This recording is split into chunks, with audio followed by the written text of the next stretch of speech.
followed the traditional approach, right? The traditional approach to finding least cost transmission or least cost resources in the electric industry is to engage in planning, right? You're looking for the optimal route from, is it from A to B or is it from A to C? You're looking for the optimal voltage. You're running a bunch of production cost models, a bunch of power flow models. You're looking for that optimal least cost transmission resource. And we spend an inordinate amount of time in the electric industry doing sort of least cost resource and transmission planning.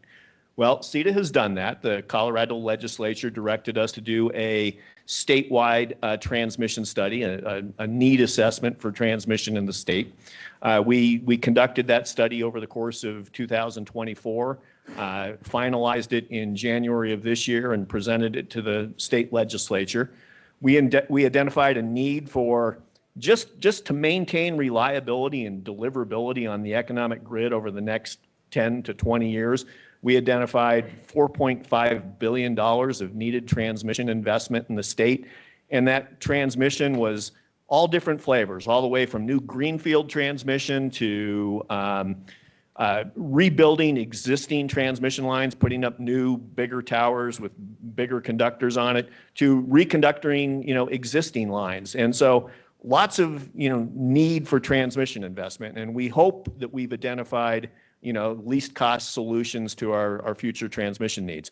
But one of the most overlooked tools to helping with the affordability challenge is using public financing, right? So what do we mean by using public financing? CETA has the authority to issue revenue bonds to help finance the construction of transmission. So what are revenue bonds? Revenue bonds are bonds that are issued by public entities like CETA. Investors buy those bonds, the dollars come to CETA, and they're backed or they're paid back by the revenue that the transmission project generates, right? Because we're a public entity, we can get low-cost financing on those bonds, but really importantly, these are not general obligation bonds. These are not backed by the taxing authority of the state. They're not backed by the general fund. These are bonds that are backed by the infrastructure that is put in place. So many of you, if you like me, if you drove here, you may have driven on a toll road.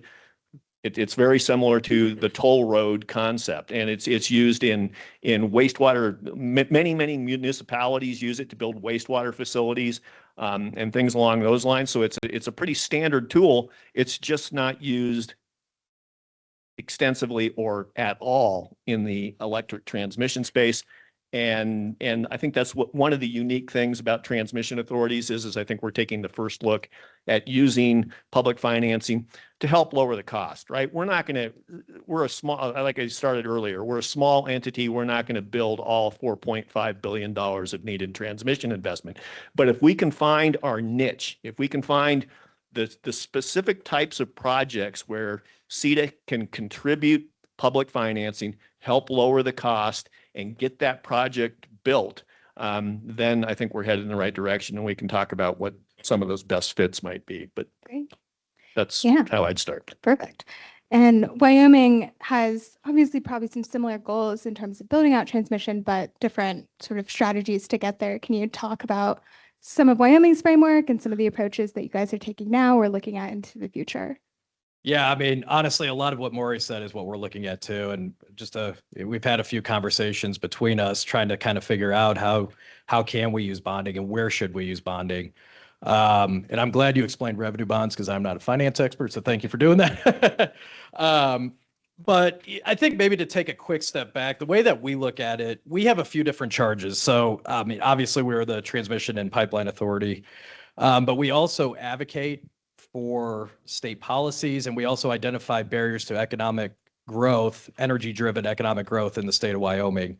So kind of like what Maury said, we're also going to be undertaking a transmission study to identify bottlenecks within the state and opportunities for infrastructure build out. And I think what Randall said earlier in his panel was really important. We are an energy and electricity exporting state, and I kind of differentiate those two. We export our commodities, coal, oil, gas. but we also export electricity. We export 10 to 15 times the amount of power that we produce. It's incredible. But I don't look at it as an either or, like we either have to export it all or we have to consume it all. I think it's growing the pie. So finding those bottlenecks within the state. So an example is Southeast Wyoming, the city of Laramie, where the University of Wyoming is. It's our third or fourth biggest city in the state. Only 30,000 people, but it is our third or fourth biggest city. They are very hungry to grow. However, the transmission is severely congested in that area, to the point that growth is next to impossible there right now. So we're working with the incumbent utility there to identify, can we use public financing, bonding, our bonding authority to maybe help close that gap and make it more economical for them to build out some transmission infrastructure there. So yeah, I mean, I think for us, it's identifying where are those bottlenecks within the state, but also do we need to build more to continue to export that power and electricity to our hungry customers like Utah. And Josh, I know you work with folks across a couple different states. Can you share some examples or some lessons learned from how other states besides Colorado and Wyoming are looking at doing this? Yeah, I think there's one of my favorite examples is in Nevada. Right now, it's being used only for a generation project. That's called the Clean Transition Tariff, in desperate need in current times of a name to replace that with. So if you have ideas, I'm all ears. But what it does right now is Google is working with Nevada Energy, the state utility, to buy geothermal power from Fervo. They're paying for the speculative development, and they're paying the difference between what Nevada would normally buy off the wholesale market. They're paying that premium for geothermal to be developed, to figure it out, to get the first test sites up and running. And that risk is on Google. And the average Nevada ratepayer has no reason to worry that those costs will ever fall on them.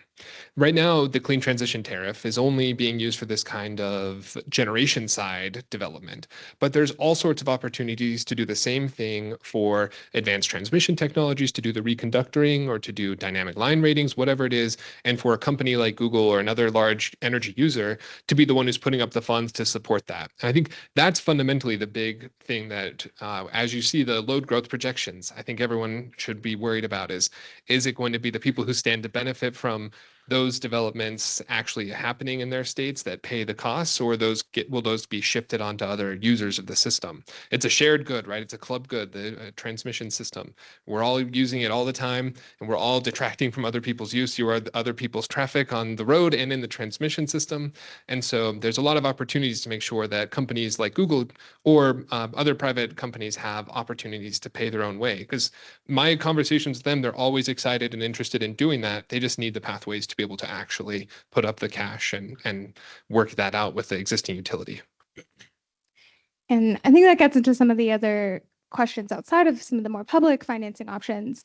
Are there strategies, or what strategies can we use to help engage some of those bulk electricity customers like data centers or industrial users, engage them as active partners in financing some of this transmission build out? I've got one more that I love, which is NRG and grid strategies. I think Zach Zimmerman is here. I don't know Zach, but if you are here and listening, you can raise your hand, because they did a great paper on network open seasons for NRG, which is an independent power producer. But the network open season works really well for saying, where is there actually demand and how do I find that out? How do I get people in? The way that this works is they put up some kind of, look, if you built this transmission line, we would sign on for X amount. And that allows the market to reveal what kinds of transmission projects are actually valuable, rather than us trying to guess at which ones would make sense. They do this commonly in the natural gas system with pipelines. It's not a perfect overlapping transfer, but it does make sense to do the same kind of thing. Again, this allows a large user or a large generator to come forward and say, yeah, this is the system we would like to help build. This is the way that we want to make sure that we're paying for our costs on the system and ensuring everyone's power stays on, everyone's heat in the cold winter days, and the cool air that you get to make yourself at home when you're on the hot summer days can keep pumping regardless of the new data centers, right? It makes the whole system a positive sum instead of the zero sum kind of mentality that I think is driving most of the headlines you've seen. Yeah, maybe to add a little bit to that, or maybe to take a step back, I think in particular with the utilities, having those key relationships with them is incredibly important, and having them and yourself as a trusted partner is incredibly important, or at least that's what we've found. And I think also too, having a common understanding of what the economic development goals of the state are, or the local community are incredibly important. I think the other thing, at least from the Wyoming perspective, Randall talked about, we are a very, very small state government. There are only 8 people in our office.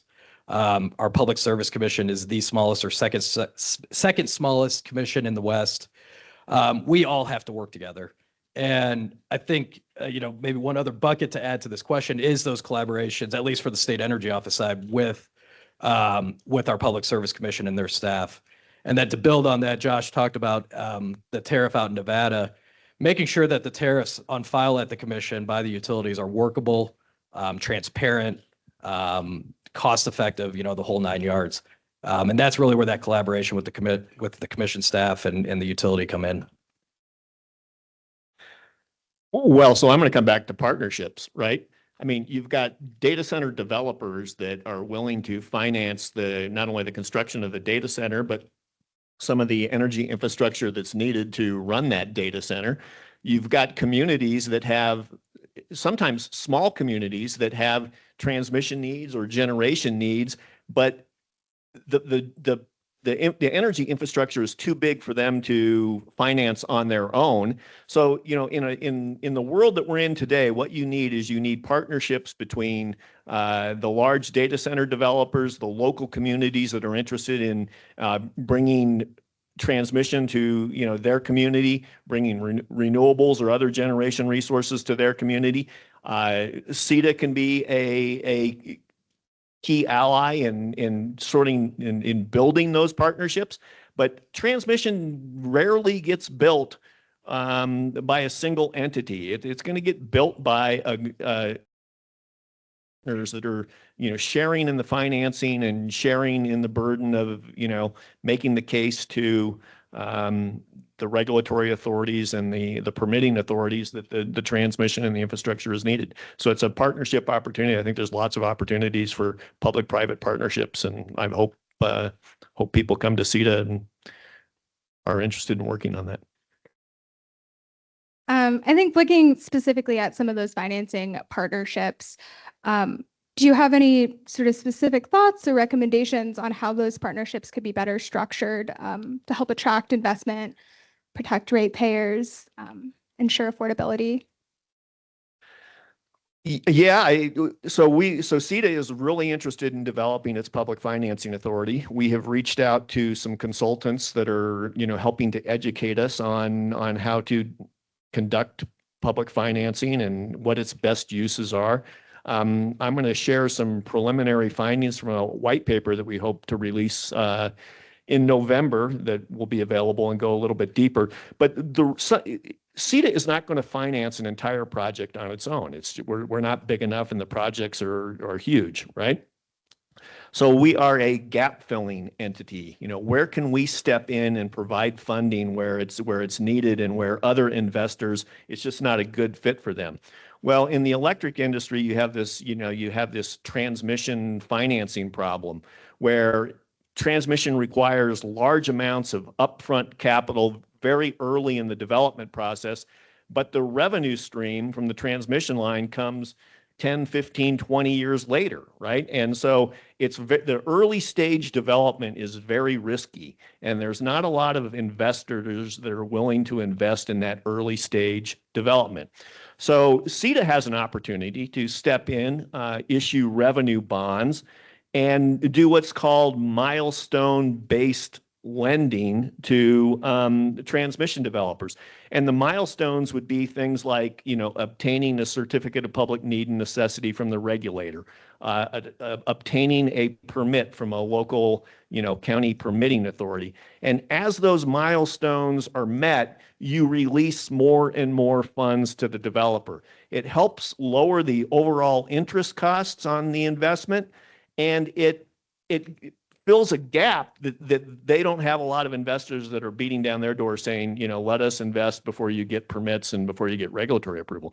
So it's looking for those gaps, right? It's looking for those gaps in the financing where a state entity that is a little bit more patient than some other developers, investors can step in and help. And so that's just one example of how CETA can do it. There's a big interest in capitalizing the interest payments, right? And delaying interest payments, doing interest only payments until the revenue stream kicks in later, right? There's options where CETA can step in and help with those early stage development financing challenges and risks. Yeah, I'll just kind of echo what Maury said. Honestly, we will not finance the entire project like that. We've already talked about that internally. We will be the gap financer, though, or the financer if there's just a little bit of need there. We will gladly step in once we get our program up and running. Since Ryan Norell's here, I'm going to call out Basin. About 20 years ago, when we were the infrastructure authority, we actually did do a transmission bonding project.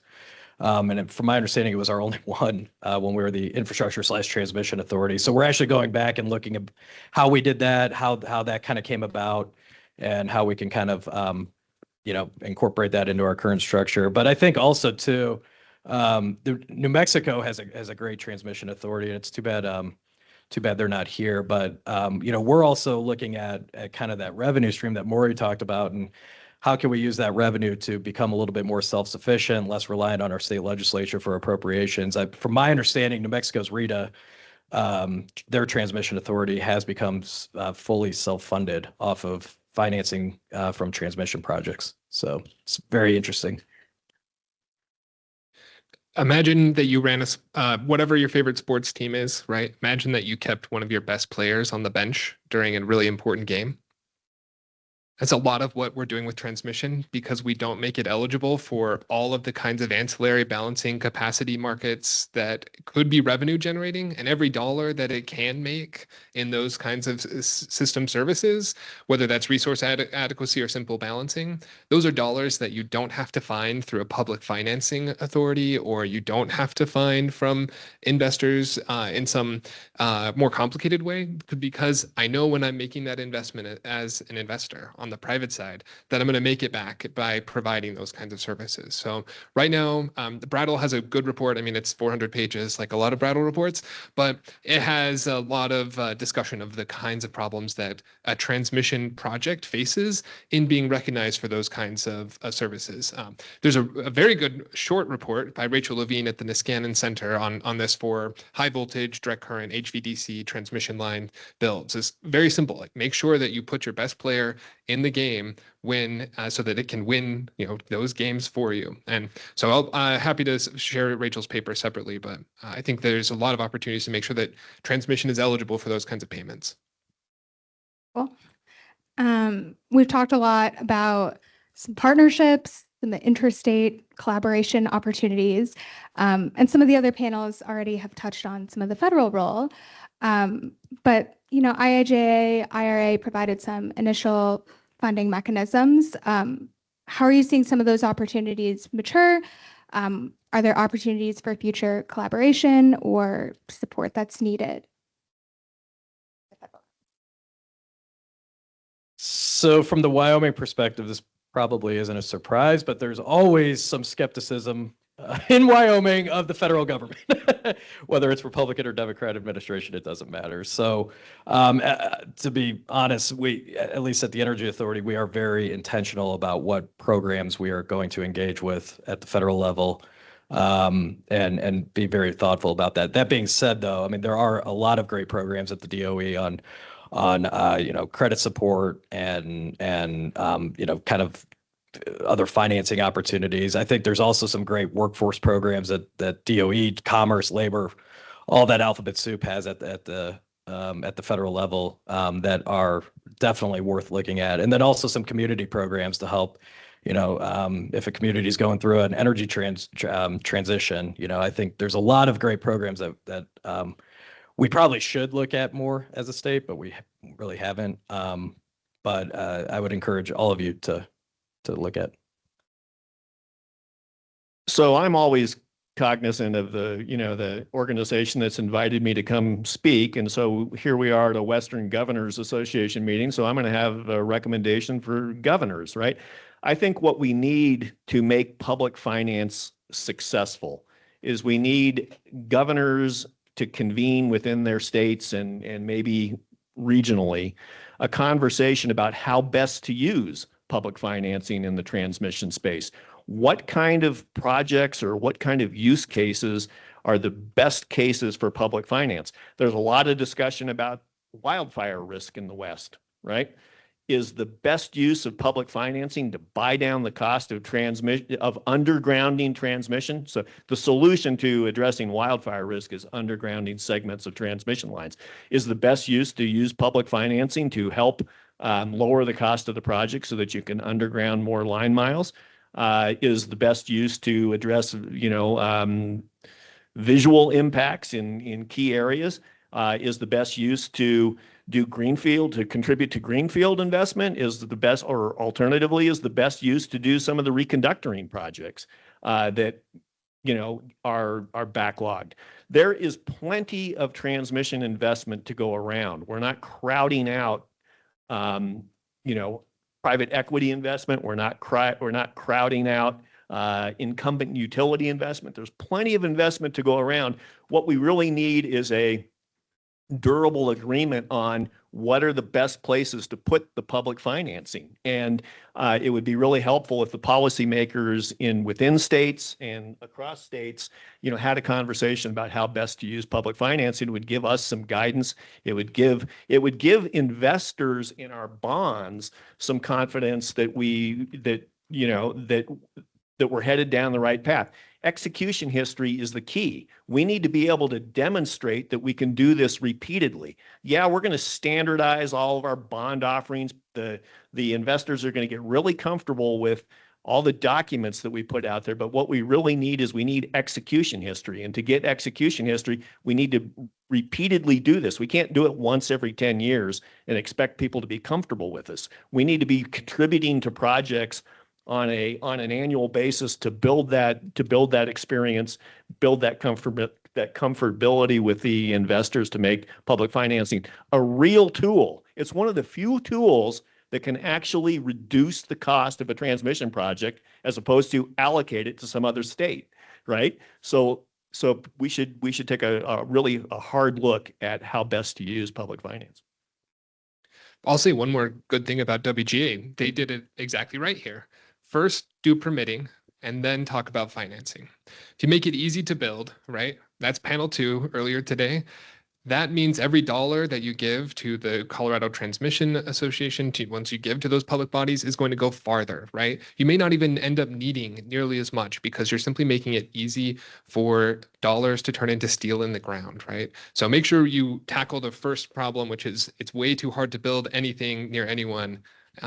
So Governor Cox and Governor Polis, and I think some of the other WGA governors are actually signatories to permitting requests that went out today. That I think Governor Shapiro in Pennsylvania, we won't hold that against him since he's not out west, but it's full of great permitting ideas to do exactly this. There's a little section on electric transmission. There's a section on gas pipelines. There's a section for everyone. And I think that's the right way to do it. Make it easy to build. And then every dollar you invest is going to go a lot farther.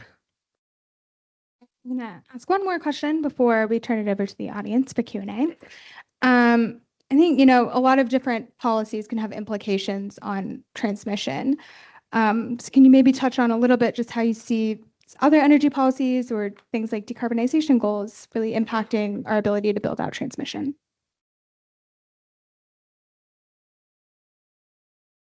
I'll say the thing that I think is makes the collaboration hard, which is that places like Utah, my home state, have very different policy goals than places like California. The good news is a lot of the value in transmission is the green except the green are the dollars that you can save, right?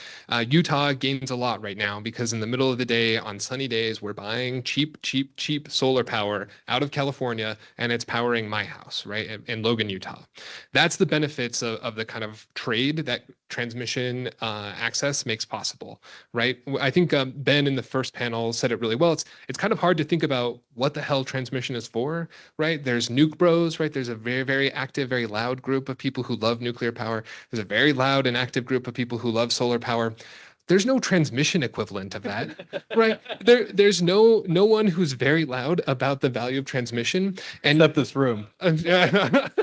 There's our podcast, right? So, but really transmission is about breaking down barriers to competition. It's about making sure that the solar in California can come to my house on those hot days, that the grid is bigger than the weather so that on the really cold days or the hot days, it is reaching the people that need it. So the problem with decarbonization policies is that not everyone shares them, but everyone likes saving money. And a really good thing about transmission is that overwhelmingly, when you look back at transmission projects, they save customers money, usually more than they were projected.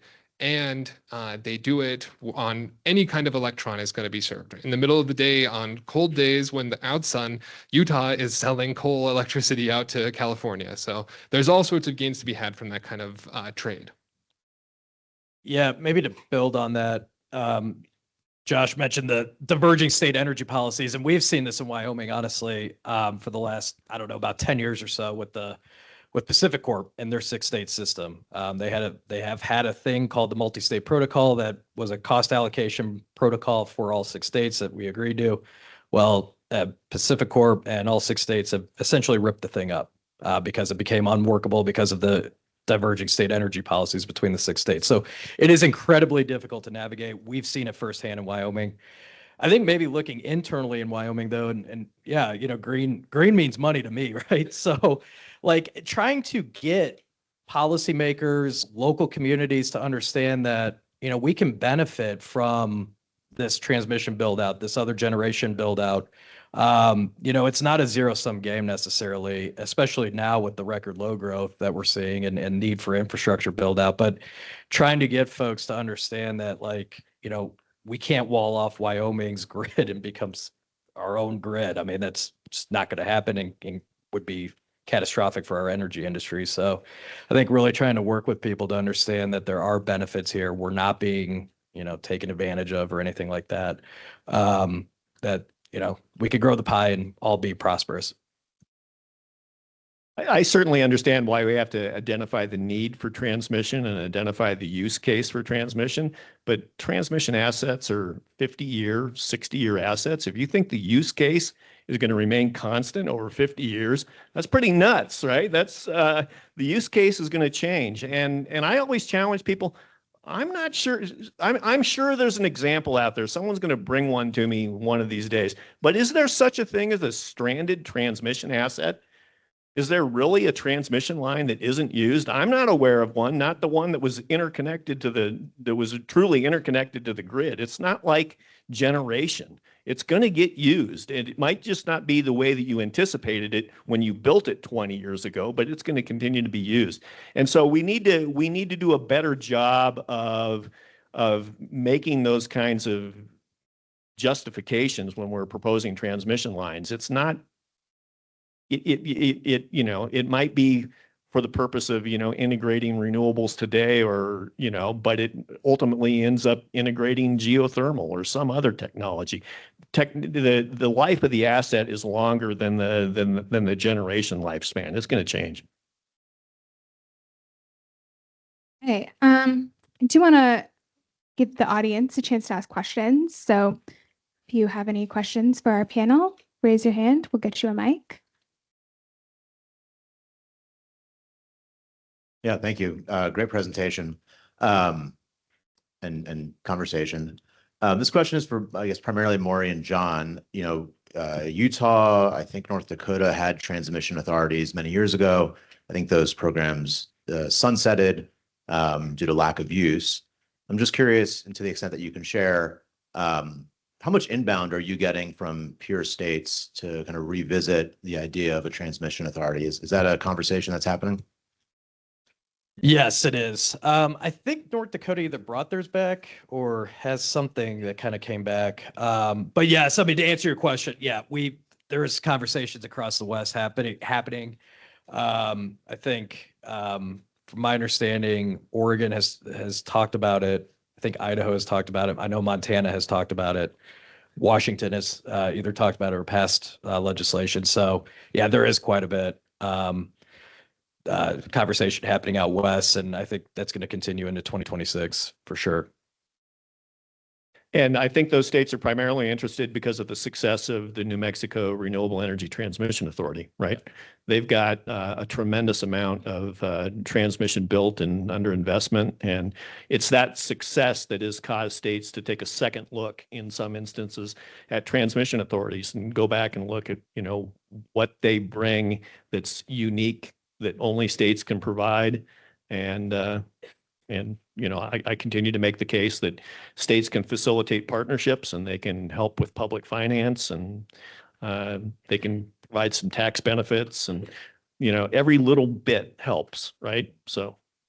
Yeah, and I think the model can look different too. Like, Colorado's their own agency or quasi-agency, while we are also the state energy office too. So I think the model can look different depending on the state, which is kind of exciting for these other states that are at the forefront of maybe creating one. So, Questions? Josh Kraft, Utah Clean Energy.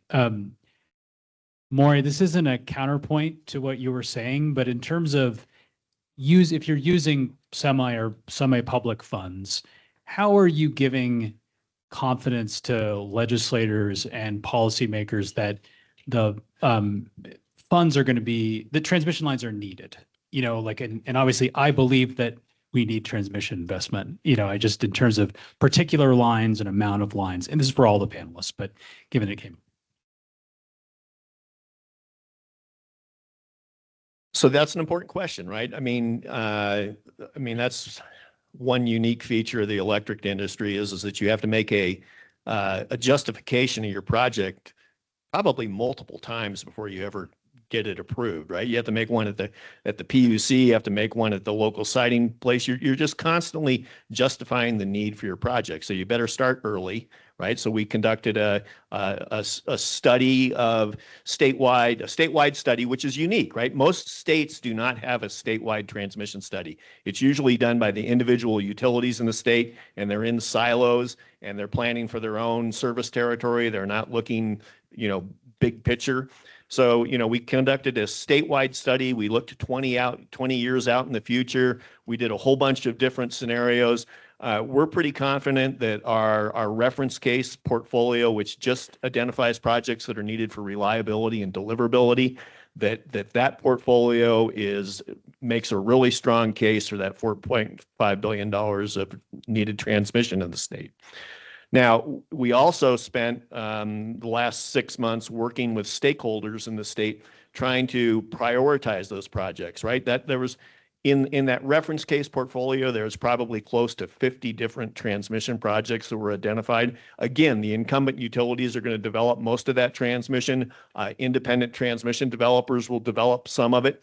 But which of those projects are projects that, because of either some sort of regulatory barrier or some sort of market barrier, are likely to fall through the cracks? And so we spent the last 6 months looking for projects that might fall through the cracks and would be an ideal fit for an organization like CETA to champion and try to, develop some partnerships around getting developed. And so we've done that. I think that helps with the need assessment, right? It's a second look at that study, and you're really zeroing in on which projects need some help and which ones can, CETA come to the rescue of in some sense and try to get across the finish line. There are transmission lines out there that face significant, regulatory and market barriers. You've got, in some sense, the whole effort by the Federal Energy Regulatory Commission and FERC Order 1920 is to get more regional and interregional projects, because they feel those are the projects that that have barriers and aren't getting built, right? So if you look at our priority projects, we identified 6 priority projects for the state of Colorado. 3 of them have interconnections to neighboring states, including 1 to the north to Wyoming, 1 to the west to Utah, and 1 to the south to New Mexico. So, and we would love to partner with, transmission authorities or energy offices in neighboring states, again, to bring the people that we need to bring together to make that transmission happen. It's a similar conversation in Wyoming. And since 2022, the legislature has appropriated about $150 million to the governor's energy matching fund. So it goes to the governor's office, and then he delegated it to us. And this fund is designed for energy projects. We haven't done anything on transmission. I think it could be in there. But anyway, we're constantly having to essentially justify these projects to the legislature of, what's the rate of return? What's the return to the state? Why do we need this? What market failure are we fixing? What barrier are we breaking? So we feel pretty confident in our vetting process and kind of messaging on that. But it's a fair question to ask. 2, it's an important question to ask. But 3, I think, it helps us kind of self-reflect too on making sure we're prioritizing the things we should. Are there any other questions from the audience? All right. I think please join me in thanking our panelists. Thank you so much, Josh, Maury, John. Really appreciate you being here.